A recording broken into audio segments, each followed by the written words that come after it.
We worry a lot about our health, our physical health, as we age, but we should also be aware that mental health issues can become a problem.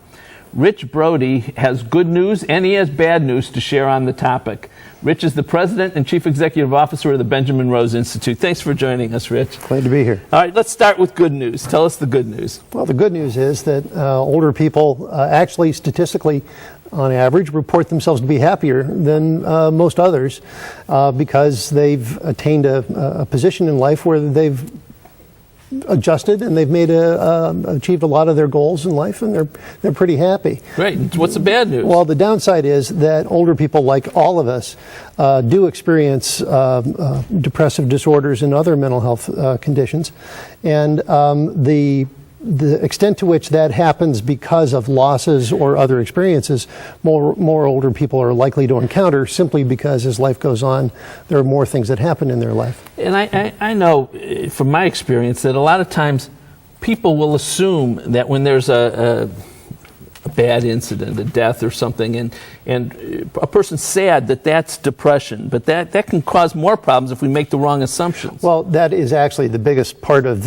what is sometimes thought of as the bad news. People make that assumption, and it can lead to a whole lot of things. In addition, it's starting with not diagnosing the problem correctly. More importantly, I think as a society, we're actually making decisions and pushing older people, particularly into long-term care facilities, when they don't need to be, thinking that their depression and related mental health conditions can't be treated in other ways in the community. Is there medical help available for mental health problems? Absolutely, and the extent to which it works for younger people, it's as likely to work for older people as well. And can you give us some examples? Well, there are a lot of pharmaceutical interventions that are available. There are also methods for managing the effects of mental health conditions that allow a person to remain in the community and at large and pretty functional, so that even if they have a chronic and persistent mental health condition, they can remain in the community.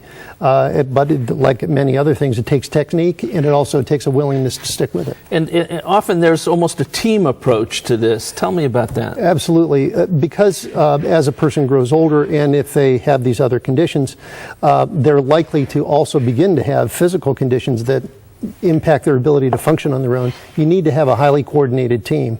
Fortunately for Benjamin Rose, because of our history, we've been able to develop those kinds of techniques. So because Benjamin Rose is such an important part of the Cuyahoga community, tell us, how would you go about approaching someone with potentially a mental health issue?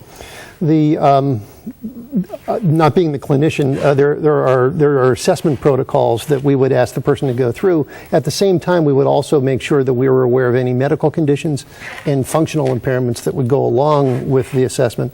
Some might be cause and effect.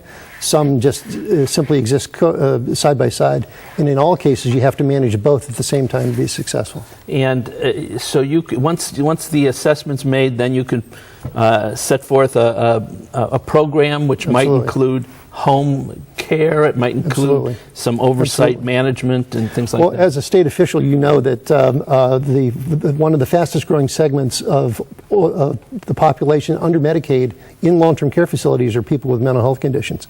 And many of them are older people who could be managed in the community through a coordinated plan. And again, I thank you and Benjamin Rose for making such programs available to the community. Thank you. Well, that's why we exist, and thanks for the chance to talk about it. All right. The good news is many older Americans are happier than other generations, and with the right combination of treatment and care, they can remain in their homes much, much longer. The bad news is that we need to become better mental health detectives, and that doesn't happen as often as it should. For more information on this issue, contact the Benjamin Rose Institute. The number's coming up next.